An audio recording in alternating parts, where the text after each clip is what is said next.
This film will show two phases of good jet aircraft operation, ground procedures, and normal flight procedures. Ground procedures will be shown for pre-flight and after-flight. When you have checked the Navy yellow sheet form for the status and maintenance certification of the aircraft and know that it has been serviced for the mission, proceed as you would with any other jet aircraft to make sure that it is clean, shipshape, and secure, ready and safe for you to fly. Here are a few special points of inspection on the F4D-1. Check that the landing gear down lock pins are in place. Be sure the oleo strut has the proper spacing. Check to see that there are no cuts on the tire and that the slippage marks are in proper alignment. A thorough inspection of the exterior will take you completely around the aircraft.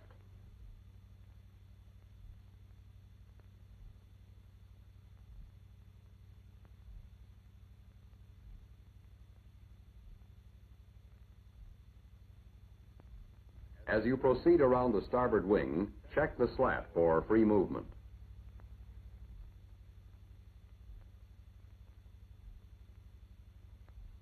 At the wing fold joint, the elevon accumulator gauge should read 1,000, plus or minus 100 psi.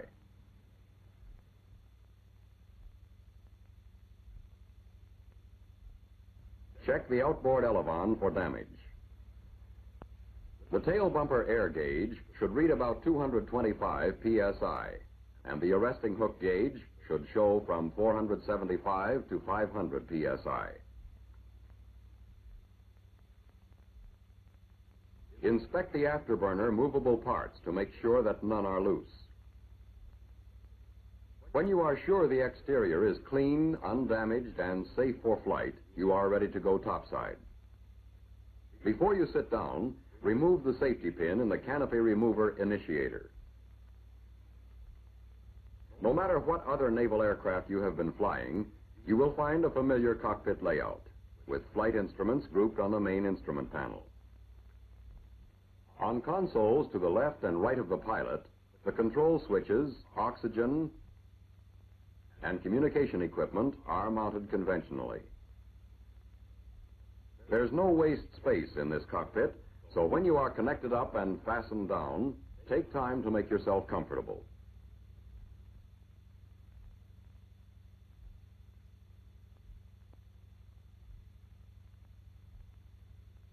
Make sure the engine master switch is off.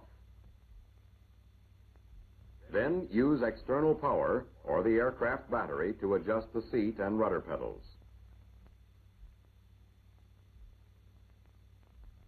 For the cockpit check, you may work out your own procedure or follow your squadron practice.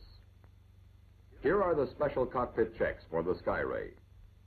See that the mechanical advantage changer crank is in the stowed position and that the indicator shows takeoff and land. Check that the pitch trimmer circuit breaker is on, yaw damper and autopilot switch on, and fuel system selector switch normal. Drop tank switch off. Test all push-to-test lights.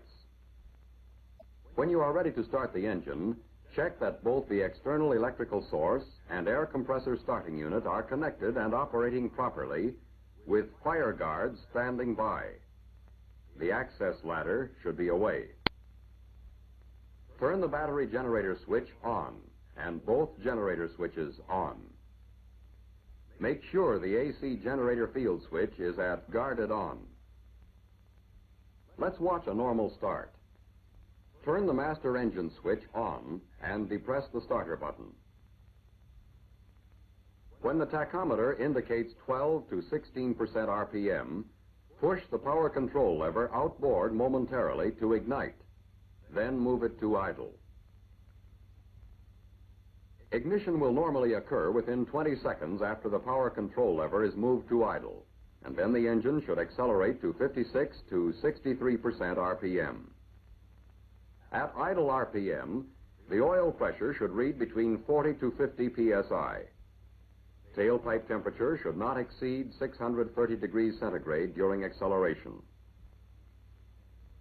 If tailpipe temperature exceeds 630 degrees during the start, shut down by moving power control lever to off and master engine switch to off.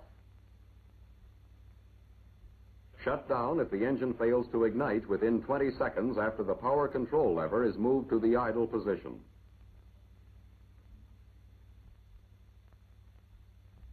Shut down if the engine starts but refuses to accelerate to idle RPM. With any bad start, investigate the trouble. Before attempting another start, let the starter cool for 3 minutes. Then purge the engine by turning the master engine switch to off, with power control lever off.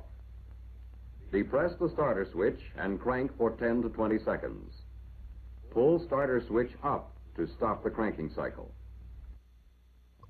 With ground connections away, let's make the run-up.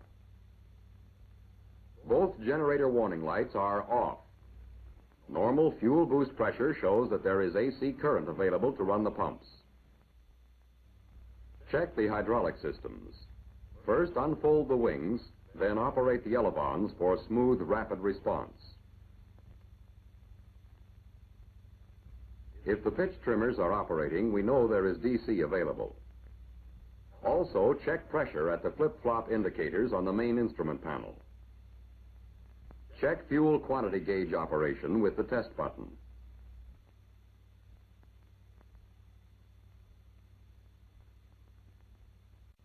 Bearing in mind that the canopy will shear off when open if wind components reach 60 knots, it's a good idea to taxi with the canopy closed. If maneuvering on the ground is kept at a minimum, more of the fuel you carry can be used for flight reserve. Once in motion on hard, flat surfaces, the airplane will roll with the engine idling. Visibility from the cockpit is very good. If the taxi strip is clear, let the airplane roll freely, using the brakes for steering only. At the head of the runway, you will make your pre-takeoff checks. Make sure the area behind is clear so no damage will be done by engine blasts. Also be sure to allow room ahead because the aircraft will slide on locked wheels at high power settings. With the engine idling and fuel system selector switch in normal, check the following readings.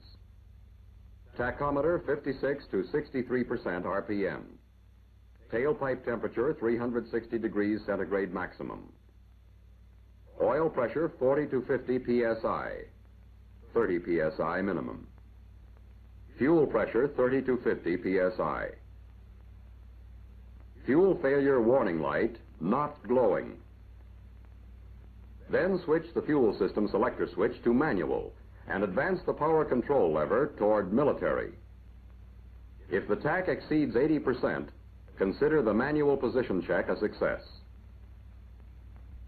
Keep the tailpipe temperature within acceleration limits. It should not exceed 630 degrees centigrade. Return the power control lever to idle and the fuel system selector switch to normal after TAC drops below 70%. Meanwhile, cover your takeoff checklist using the placard in the aircraft. Pitch trimmers 3 to 4 units up.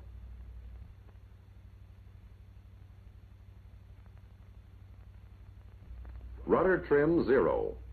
Lateral trim neutral as indicated by stick position. Brakes set. Advance the power control lever to takeoff position with afterburner if desired.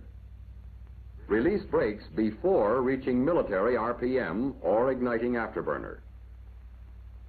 If all instrument readings are within operating limits, continue the takeoff run. Use brakes and rudder to maintain directional control during the first part of the takeoff. As the rudders become effective above 50 knots, steer by rudder alone. Keep the nose wheel on the ground. At about 125 knots, a little back pressure on the stick will lift the aircraft gently off the ground. As soon as you are airborne, retract the landing gear and lower the nose slightly to pick up best climb speed. Accelerate as soon as possible to best climbing airspeed. A good rule of thumb for maximum afterburner climb is fly at 0.9 Mach, or just under the trim change, all the way to combat ceiling. In this speed range, small changes will require retrimming. The flight characteristics of the aircraft are good at subsonic and supersonic speeds and acceptable at transonic speeds. Stick and rudder coordination are normal. The Skyray must be flown at all times when the flight stabilization system is not fully engaged. At all flight speeds and altitudes, the mechanical advantage changer system makes for smooth flying. Stalls are preceded by buffeting and yaw, 10 or 15 knots above stall speed. The rate of descent is about 4,000 feet per minute. As speed drops, the yaw develops rapidly and should be controlled with the rudder, or a spin will result. At the stall, the nose drops sharply. Recovery is normal. Accelerated stalls are similar to normal stalls except for airspeed. The Skyray's high-speed flight behavior is excellent. Beyond 0.89 indicated Mach number, there is a nose-down pitch, which disappears when sonic speed is attained. These effects are heavy and can be dangerous at low altitudes. At supersonic speeds, control effectiveness is adequate, although control of pitch trim is reduced and the rate of roll tends to be very high. Speed brakes are effective and can be opened at any speed. There is some buffeting, and brakes tend to blow back at speeds above about 450 knots. A vertical dive at military power will result in maximum speed of approximately Mach 1.1 between 35,000 to 30,000 feet.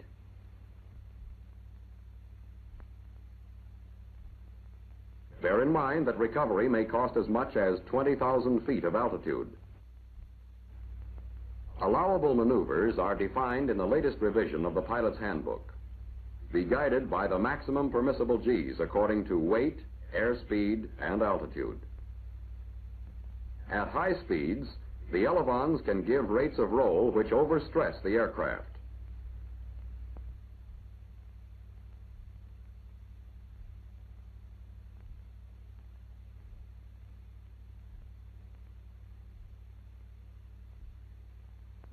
Inverted flight is limited to 10 seconds maximum. The approach letdown can be made at any desired speed with engine in idle and speed brakes extended. In the pattern, run through the landing checklist. Adjust trim and make sure pitch trimmers are working properly. Master armament switch off. Lock the shoulder harness. Now let's look at the overall landing approach. Enter the pattern as required by local flight rules and slow down with the speed brakes. Below 180 knots, lower the landing gear. If partial power is desirable, use speed brakes to control approach speeds at about 140 knots in the base leg and final turn. When the runway is within reach, slow down to 130 knots and flare out to land when quite close to the ground. It is not advisable to change speed brake position in the final approach due to the associated trim change. Plan your pattern so that you do not establish a high rate of sink near the ground. Let's follow through. On downwind leg at about 170 knots. Landing gear down and locked. Make the turn into the field at 140 knots. The runway is in reach now, so slow to 130 knots until ready to flare out for the landing. The very high angle of attack landing attitude usually lets the tail bumper touch down first. With plenty of runway, hold the nose up to get drag for slowing down. Steer with the rudder. On short runways, let the nose down and use brakes.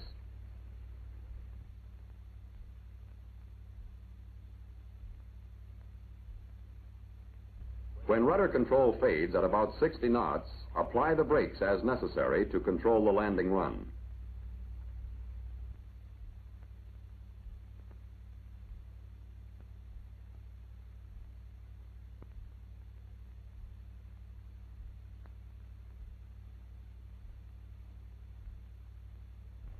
In the event of a wave-off or incomplete landing attempt, apply military or maximum power as required. Retract the landing gear immediately. Trim nose down to pick up speed and fly clean until ready to attempt another landing. Let's watch one more landing for some important pointers. The F4D-1 handles like any other jet aircraft, except that at low speeds, the sink rate is very high. Also, at low speeds, lateral stick movements cause an adverse yaw tendency, which should be countered with rudder. Lateral stick forces are high. The yaw damper and the pitch trimmers are very helpful at low speeds. Use them. Bear in mind that at speeds approaching a stall, even full power application may not stop the aircraft from settling. Because of visibility reasons, the aircraft is landed above its stalling speed. Touchdown is at about 110 knots with 1,000 pounds of fuel aboard, and the stall is at about 103 knots. Landing with the canopy closed may seem strange at first, but you will find that it has advantages in more positive opening, safer ejection, protection from noise, wind, and carrier smoke, and protection from barricade straps. In securing the aircraft after flight, idle the engine for 5 minutes before shutdown to cool it and to drain the afterburner fuel lines. Meanwhile, secure the miscellaneous controls, switches, and instruments. Double-check that armament switches are off or safe. Be sure fire guards are posted. Then set power control lever to off, master engine switch to off, and pitot and engine anti-icing off, and engage the rudder gust lock. Check that the engine decelerates freely with no unusual noise. Finally, turn all electrical power switches off. In this film, you have seen some of the procedures in handling the Skyray on the ground and in the air. More detailed study of your flight handbook will help you perfect your understanding of this excellent Navy interceptor.